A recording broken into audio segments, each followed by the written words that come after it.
Merhaba, ben Volkan Sel. Kanalımda teknoloji ve oyunlarla ilgili videolar paylaşmaya çalışıyorum. Ve daha önceki videolarıma bakarsanız Apple ekosistemiyle ilgili elimden geldiğince faydalı bilgiler paylaşmaya çalışıyorum sizinle. Bu videoda da iPad almadan önce nelere dikkat etmek gerekir bunları toparlamaya çalışacağım.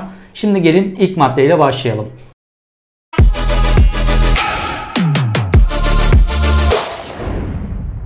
Şimdi biliyorsunuz Apple artık işlemci tarafında büyük bir atak yaptı ve tüm ekosistemi M1 işlemcilere geçirmeye çalışıyor. Nisan 2021 etkinliğinde yeni iPad'ler tanıtıldı ve bu iPad'lerin en önemli özelliği zaten M1 işlemciye kavuşmuş olmaları. Mesela benim elimde gördüğünüz iPad Pro bir önceki modeldi ve A12 işlemci vardı. Yani M1 işlemci değildi. Yapılan son sunumda M1 işlemciye geçildiğinde artık %40'a kadar performans artışı olduğu söyleniyor. Yani benim elimdeki iPad'in bile bir yerden baktığınızda eski kaldığı söyleniyor. Şimdi işlemci seçimi neden önemli?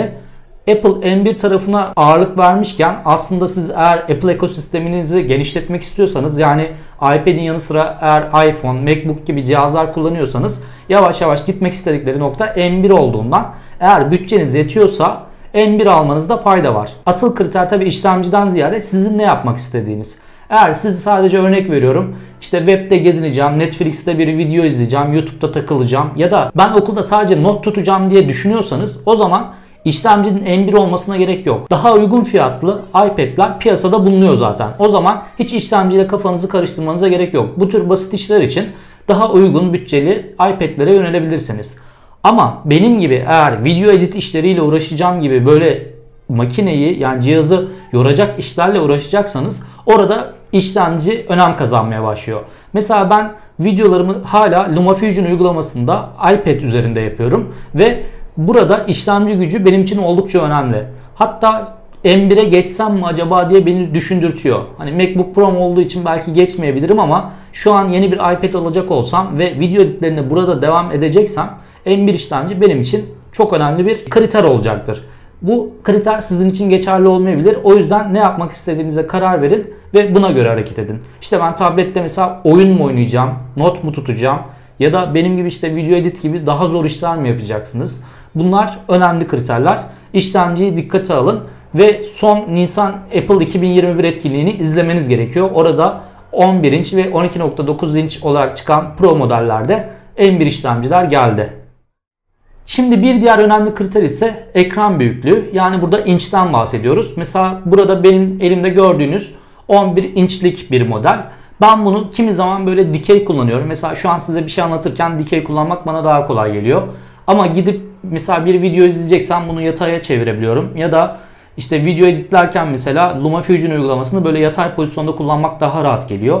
Ama not tutacaksam kimi zaman böyle yine kitap pozisyonuna, defter pozisyonuna geçiriyorum ve böyle dik kullanmaya çalışıyorum. Şimdi burada 11 inç olduğu için aslında taşınabilirliği çok rahat oluyor. Ben birazcık bunu düşünerek aldım ve tek elimle çok rahat bir şekilde tutabiliyorum. Eğer siz 11 inç değil de 12.9 inç gibi daha büyük modelleri alırsanız şu tek elle tutmak bile birazcık zorlaşıyor. Yani birazcık dengeyi kaybettiği için mesela şöyle yazı yazayım falan derseniz birazcık zor olacaktır. Ve taşınabilirlik biraz daha zorlaşacaktır. Ama yine burada tabii ki sizin ihtiyaçlarınız önemli. Yani ben kendi ihtiyacıma baktığım zaman kolayca hiç bilgisayarımı yanıma almadan sadece iPad'imi alıp çıkmak istiyorum ve 11 inç gerçekten benim için muazzam oluyor taşınabilirlik açısından ve her işimi neredeyse iPad üzerinden halledebiliyorum. Bu açıdan 11 inç benim tercihim. Ama şimdi yine Nisan 2021 etkinliğine baktığımız zaman şöyle bir detay daha var. 2 tane iPad Pro tanıtıldı M1 işlemcili ama 11 inç ile 12.9 inç arasında ekran anlamında bir fark var. 12.9'da XDR teknolojisi geldi. Yani ekran kalitesi olarak baktığınız zaman 12.9 inç 11 inçlik modele göre daha iyi bir ekran kalitesine kavuştu. Yani sizin için inçten, büyüklükten ziyade ekran kalitesi çok daha önemliyse burada 11 inç değil 12.9 inç seçmeniz gerekiyor ki en son teknolojiye kavuşabilirsiniz. Burada böyle bir detay var. Bu çok önemli bir detay. Yani gidip ikisi de aynı yılda çıkmış. Birisi 11 inç, birisi 12.9 inç. Ama baktığınız zaman ekran anlamında büyük bir farklılık var. Hani bunu ne kadar fark edebilirsiniz bilmiyorum. Ben baksam belki o farkı hissedemeyeceğim. Yani gözüm onu algılayacak mı bilmiyorum. Ama böyle bir detay olduğunu hatırlatmam gerekiyor. Şimdi benim için bir diğer önemli kriter ise Apple Pencil. Benim elimde gördüğünüz gibi Apple Pencil 2 var. Yani ikinci jenerasyon olan kalem var. Şimdi elimde tuttuğum bu iPad Pro birinci nesil kalemi desteklemiyor. Zaten aslında benim burada çok bir kaybım yok diye düşünüyordum başta. Yani ikinci nesil var zaten. İşte ikinci nesili kullanmak zaten daha mantıklı, daha gelişmiş bir teknoloji. Ama sonra aksesuarlara bakarken bir fiyat karşılaştırması yapmıştım. Birinci nesil o zamanlar 700 TL civarlarındaydı. İkinci nesil kalem ise 1000 TL'nin biraz üzerindeydi. Şimdi ben burada düşünmüştüm. Arada 300 TL'lik bir fark var. Acaba gerçekten ikinci jenerasyon almaya değer mi? Biraz araştırma yaptığımda işte değer diyenler var, değmez diyenler vardı. Ama zaten sonra şunu fark ettim.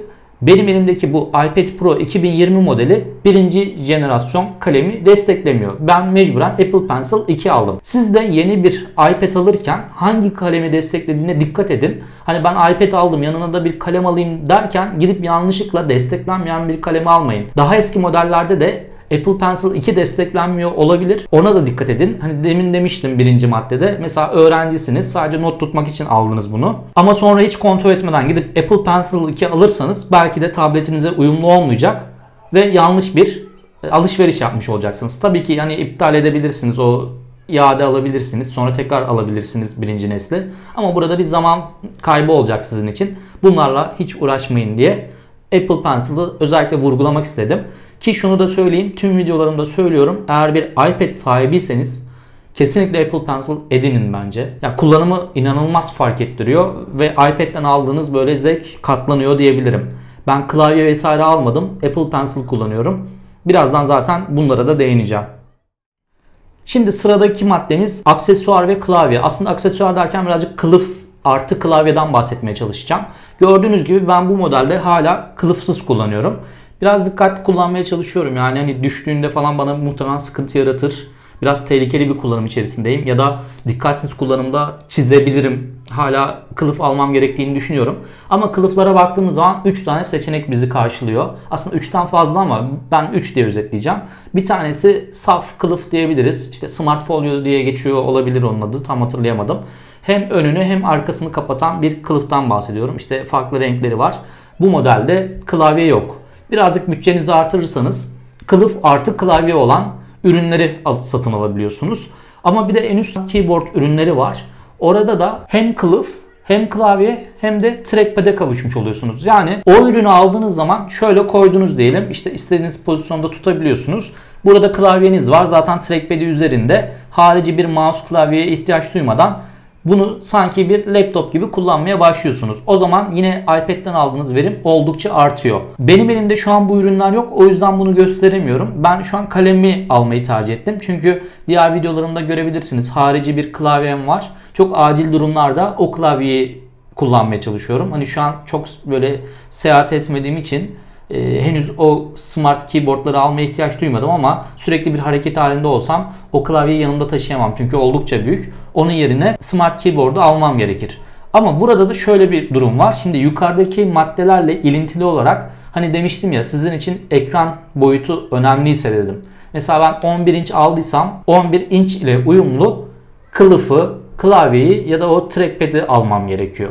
Ama gidip 12.9 aldıysam bu sefer 12.9 için olanı almam gerekiyor.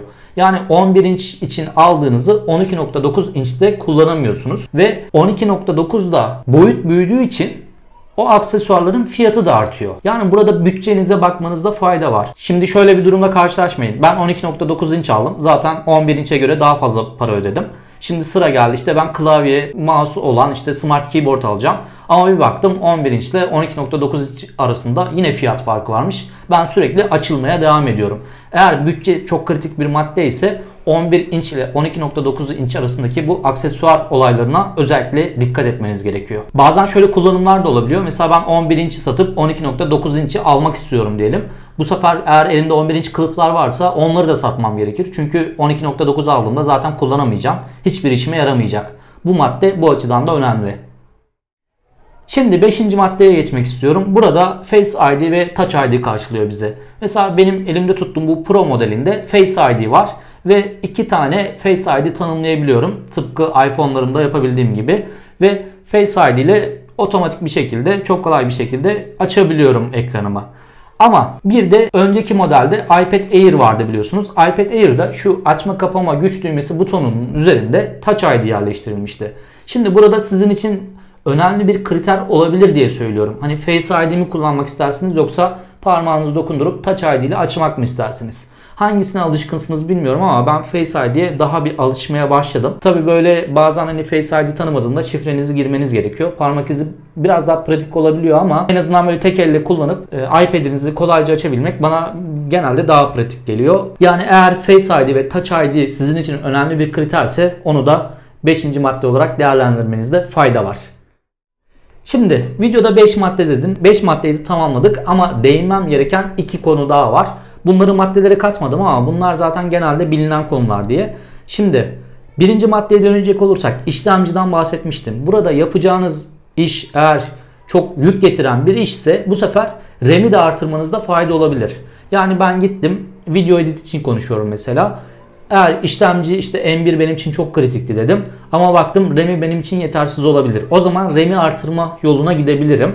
Tabi RAM'i artırdığım anda fiyat artacak. Ya da yine video edit için konuşabilirim. Video işleri çok fazla yer kaplıyor cihazda. Mesela bu 128 GB'lık bir model. Ve sürekli videolarımı silip başka cihazlara aktarmak zorunda, yedeklemek zorunda kalıyorum. Yani ben bu cihazı alırken 128 yerine 256, 512 GB gibi belki modelleri seçebilirdim. Ama biliyorsunuz Apple'da RAM'i de artırsanız, depolamayı da artırsanız yani herhangi bir seçeneği artırdığınızda fiyatlar inanılmaz artıyor. Burada bütçe konusu devreye giriyor. Yani bütçeniz varsa zaten şunu söyleyebilirim. Hani bu maddelerin çoğunu görmezden gelip işte bütçeniz neye yetiyorsa gidin en son çıkanı alın zaten. Burada sizin için kriterler çok önemli olmayabilir. Ama burada depolama ve RAM'in ayrı önemli bir yeri var. Ben bunu alırken işte depolamayı artıramadım. Bütçem yetmiyordu ama sizin için önemli olabilir. O zaman depolamaya önem vermeniz gerekir. Bir de en son videonun altında size almamanız gereken modeller diye birkaç tane yazı derledim. Bunlar İngilizce bloglardan alınmış yazılar. Birkaç tane link bırakmaya çalışacağım. Bir ya da birden fazla link olacak. Ona da bir göz atmanızda fayda var. Artık biliyorsunuz iPad mini gibi çok eskide kalmış modeller var. Hani onları alarak çok böyle gereksiz yatırım yapmayın artık bu saatten sonra. O yazıya dikkat ederseniz hangi iPad modellerinden kaçınmanız gerekiyor güzelce yazmışlar. O yazıları da bir okuyun derim. Sizin ufkunuzu biraz daha genişletecektir bu anlamda. Evet, iPad ile ilgili değinmem gereken maddeler bunlardı diye düşünüyorum. Benim atladığım ama sizin özellikle işte şu kriterde çok önemli dediğiniz maddeler olursa bunları yorumlarda belirtmekten kaçınmayın. Umarım sizin için faydalı bir video olmuştur. Yeni iPad alacaklar için bunları toparlamaya çalıştım. Eğer bu tür videoların devamının gelmesini istiyorsanız bu videoyu beğenmeyi, yorum yapmayı ve kanalıma abone olmayı unutmayın. Eğer buraya kadar izlediyseniz kanalıma özellikle abone olmanızı rica ediyorum. Çünkü işte vaktinizi ayırdınız, izlediniz, faydalı bilgiler buldunuz. Benim asıl işim YouTube değil zaten ama siz abone oldukça, yorum yaptıkça benim için de motivasyon kaynağı oluyor. Abone sayısının artışı nedeniyle daha çok video çekmek istiyorum açıkçası. Bu nedenle abone olmanızı tekrar rica ediyorum. İzlediğiniz için tekrar teşekkürler. Sonraki videolarda görüşmek üzere.